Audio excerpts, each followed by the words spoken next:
Last year, a woman in Ohio, I'll call her Dana because she asked me not to use her real name, sat in a hospital parking garage at 6:40 in the morning, 20 minutes before her shift, and opened her banking app. $9,412. She'd been saving for 2 years and 4 months, skipped a vacation, kept a car with 190,000 miles on it, and she stared at that number and asked her sister a question that sounds simple but really isn't. She said, "What actually happens when I get to 10?" And her sister said, "You'll feel better." That's not an answer. That's a fortune cookie. Because here's what nobody had ever explained to Dana, and I'd bet nobody's explained it to you either. $10,000 is not a target. It's a threshold. There is a specific line in personal finance where the entire category of problem you're dealing with changes, and that line sits right around 5 figures. Below it, you are managing crises. Above it, you are managing decisions. Those are two completely different lives. On the far side of that line, a check engine light stops being a countdown timer and becomes an annoying Tuesday. A dental bill stops being a phone call to your family. A layoff stops being an emergency and becomes a deadline. Your insurance gets cheaper, your negotiating position gets stronger, and the portion of your brain that's been quietly rented out to money problems finally gets handed back to you. None of that is about being rich. Dana is not rich. Dana is a nurse with a 15-year-old Corolla and a coffee maker she's had since college, but she's about to cross a line most people in this country never cross. And I want to show you exactly where that line is, what's actually waiting on the other side of it, and the specific structural reason most people stall out before they get there, usually somewhere between $3,000 and $7,000, and almost never because they lack discipline. That last part surprises everyone. We'll get to it. This is Quietly Richer, and I spend an unreasonable amount of time reading about money, specifically about why people who are doing almost everything right still feel like they're losing. If you've ever looked at your own balance and quietly wondered whether the number you're chasing is even worth what it's costing you, hit subscribe. Because this channel exists to hand you the rulebook nobody bothered to hand you in the first place. By the end of this video, you'll know exactly what $10,000 buys, exactly what it doesn't, and exactly where you're standing on the map right now. Not a pep talk, a map.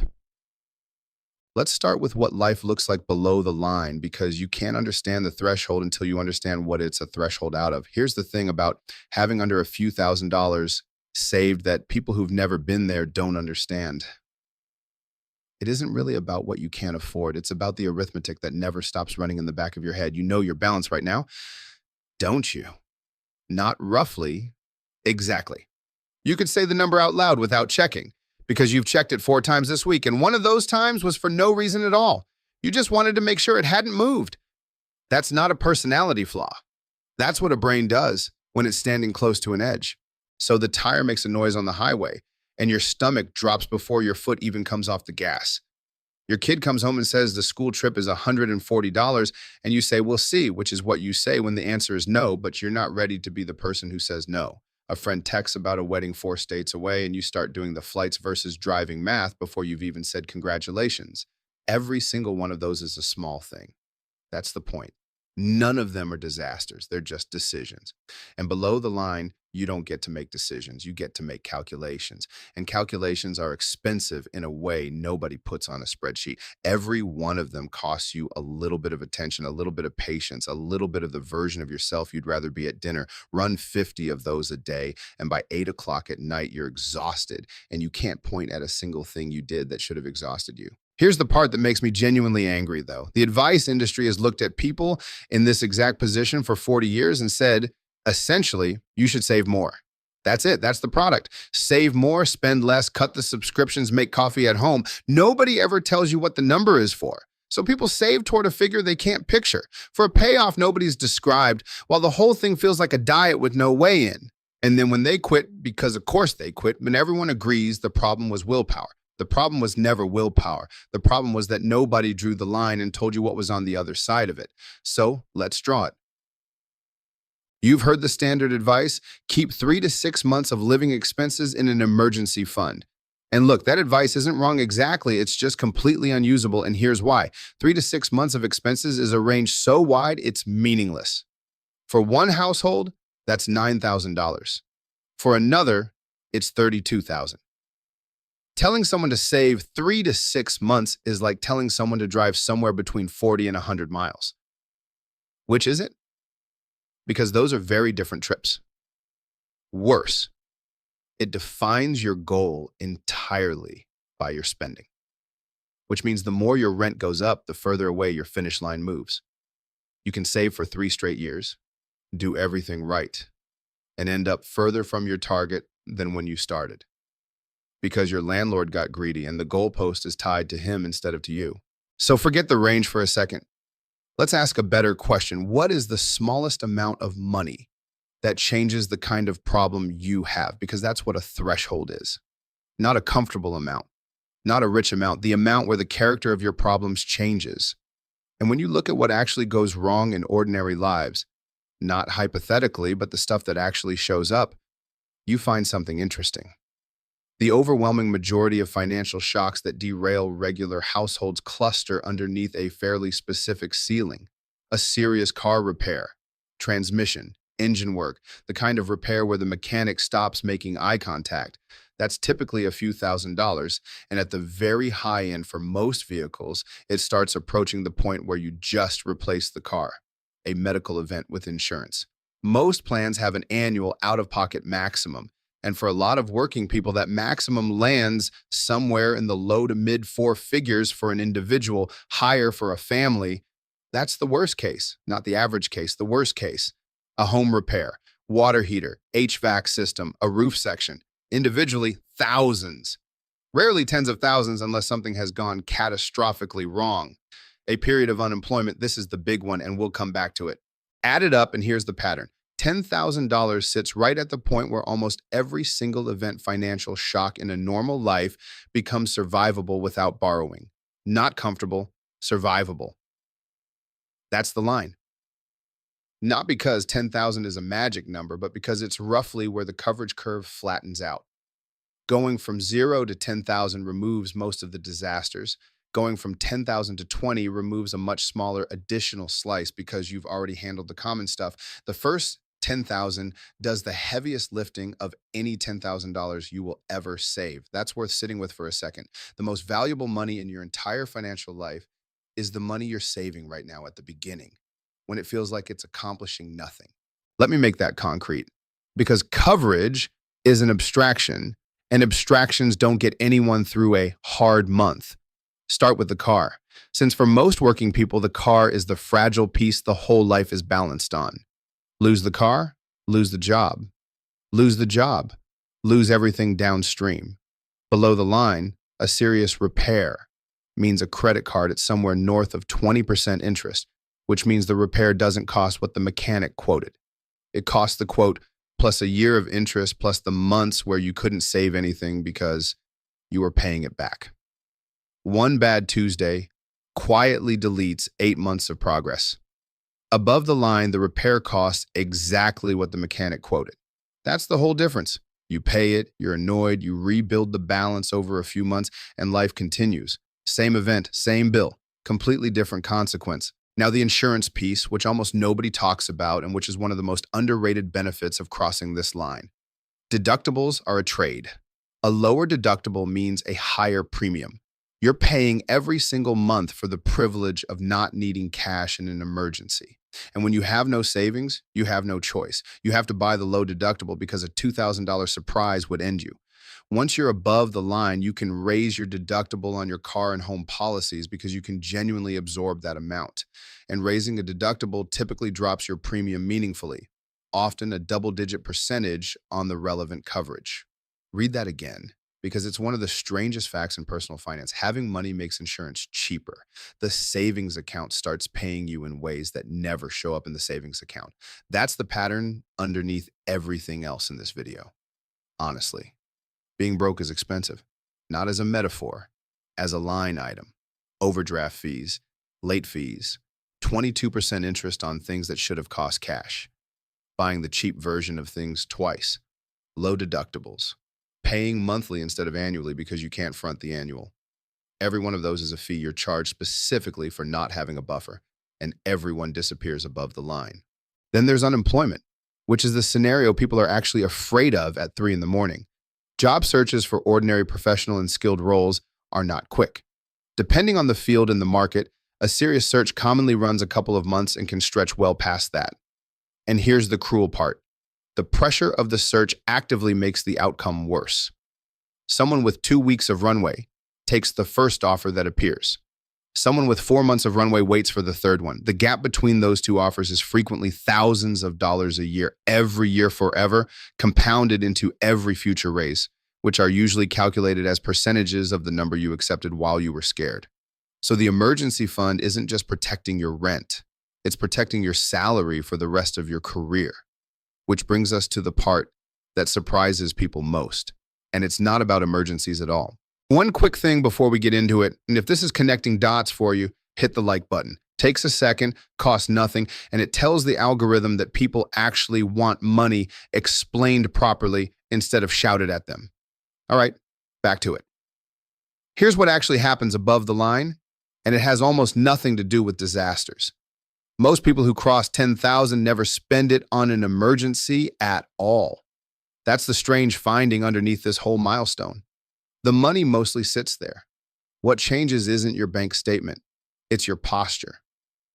Start with negotiation because this is the clearest one. When you have no cushion, you cannot walk away from anything. Not a job offer, not a lease, not a contractor, not a car deal. And the other side of the table can smell it.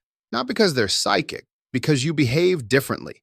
You accept the first number. You don't push back on the fee. You say, that's fine, when it isn't fine. Above the line, you get one sentence back that you didn't have before. Let me think about it. That sentence is worth more than the $10,000. It's the entire difference between being a participant in a negotiation and being the subject of one. Then there's the risk calculation, which flips in a way that feels counterintuitive. You'd think having savings makes people more cautious with money. It's the opposite.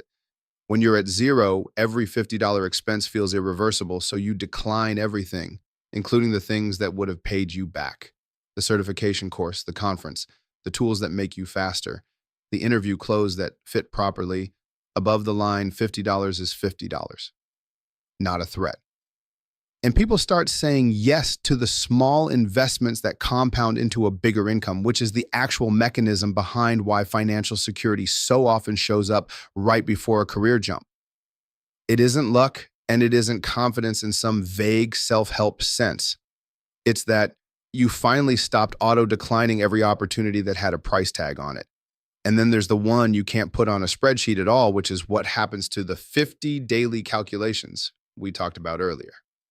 They just stop. You buy the pasta you actually like. You say yes to dinner without running the numbers first. You get an unexpected bill and you feel irritation instead of dread. And irritation passes in 20 minutes while dread stays for a week. People describe this as feeling calmer. I'd describe it as getting your attention back.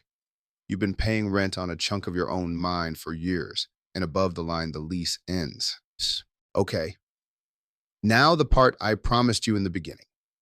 Because if the first 10,000 is that valuable and the advice is that simple, why do so few people ever get there? And why do so many people stall in the exact same place, somewhere between $3,000 and $7,000? It's not discipline.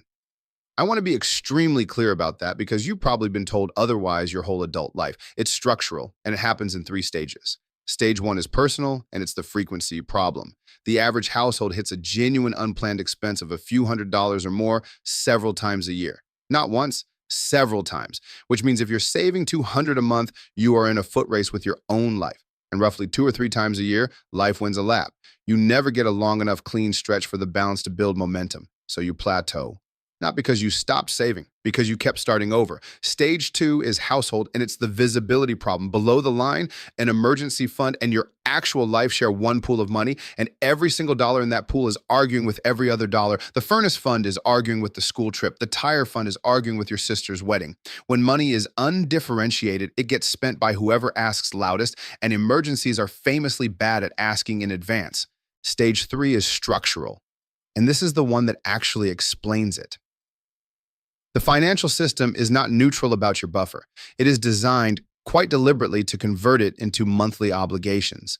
Every product you're offered is optimized for the same thing, turning a lump into an installment, 0% for 12 months, 4 easy payments, bundle it and save, finance the repair, roll it into the loan, and it works because the monthly number always looks smaller than the total number, and human beings evaluate monthly numbers. Meanwhile, the place you're supposed to be building the buffer, a standard savings account at a large bank, is currently paying you something in the neighborhood of 0.5% a year, while inflation quietly takes more than that. So the system charges you enthusiastically to spend and thanks you politely for saving. That's not a conspiracy. Nobody's in a room plotting against you specifically. It's just an industry whose revenue depends on your money moving arranged against one person whose life depends on their money staying still. You are not stalling because you're weak. You are stalling because you are one household running an unfunded insurance company against a system optimized in the opposite direction, which means the fix isn't trying harder. The fix is changing the structure. So here's how you actually cross it. 5 things in order, and the order matters. 1, separate the money physically, not a sub-account at the same bank you look at every day, a different institution entirely, ideally a high-yield savings account where the transfer back takes a day or two. That delay is the entire feature. Almost every raid on an emergency fund is a decision made in under 5 minutes, and a 2-day wall stops most of them cold. Bonus. Those accounts have recently paid something in the range of 4% versus the roughly 0.5% at a big bank. On $10,000, that difference is real money for filling out one form.